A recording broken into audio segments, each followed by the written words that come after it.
लगती है और तभी रहस्यमय तरीके से गाड़ी का इंजन चालू होता है। वह गाड़ी खुद ब खुद चल के कहीं तो जाने लगती है, मानो उसको कोई चला रहा हो। तभी वह बाइक स्पीड से आकर गांव के वॉचमैन को ठोक देती है और उसके बदन में चीथड़े उड़ जाते हैं। पर वह गाड़ी यहाँ तक नहीं रुकती, गांव से जा रहे एक इंसान को भी ठोक देती है। उसकी भी वही हालत, इनकी ऐसी हालत करके बाइक वापस चली जाती है। तभी गांव में सुबह हो जाती है। राघव नींद से उठकर बाहर अपने बाइक के पास आता है। राघव पाता है कि कल उसने जिस जगह पर बाइक को रुकाया था उस जगह पर नहीं थी, बल्कि 2 इंच बाजू में खिसक गई थी। राघव और ध्यान से देखता है तो टायर पर खून लगा मिलता है। बाजू में उसको बहुत भीड़ दिखती है और रोने की आवाजें भी आ रही थी। राघव उस भीड़ की तरफ भागा। वहाँ पर वही वॉचमैन और एक आदमी की लाश पड़ी हुई थी जिसे राघव के बाइक ने ही मारा था। फिर गांव में रात के 12 बज गए। घनघोर अंधेरा था और जो होना था वही हुआ। वही हवा बाइक से टकराई और रहस्यमय तरीके से चलने लगी।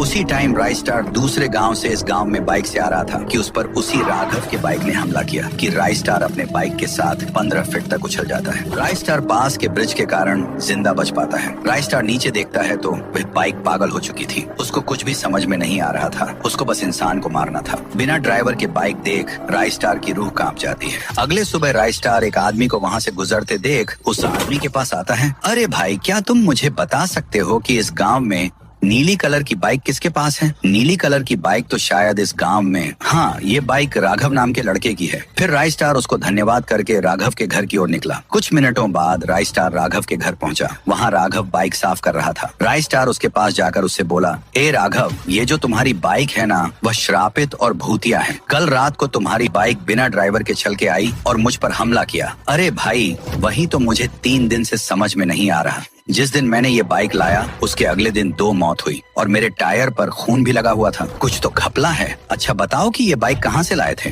ये बाइक तो मैंने राजपुर में बाबू चिपके के गैराज से सेकंड हैंड खरीदा था। राइस्टार सीधा बाबू के गैराज में पहुंचा। मेरा नाम है बाबू चिपके, काम करूंगा सबसे हटके। राइस्टार, ए बाबू, उस दिन राघव नाम के लड़के ने जो नीली बाइक ली थी उसका क्या राज है? सच सच बता दो। मौतें हो चुकी हैं अभी तक। ये बात है 15 साल पहले की, जब उस गांव में हर्ष नाम का लड़का उसी बाइक के साथ रहता था और उसके जलने वालों की कोई कमी नहीं थी। एक दिन हर्ष अपने बाइक को बाहर रुकाकर घर में चला जाता है और वही जलने वाला लड़का बाइक के पास जाकर नुकीली सुई से उस गाड़ी के टायर पंचर कर दिए। उसी समय उसकी बूढ़ी माँ की तबीयत बहुत बिगड़ गई। हर्ष अपनी माँ को उठाकर उसी पंचर बाइक पर हॉस्पिटल ले जाने लगा। फिर क्या था, वह बाइक आधे रास्ते पर रुक गई। हर्ष ने जब टायर पंचर देखा तो उसे बहुत गुस्सा आया।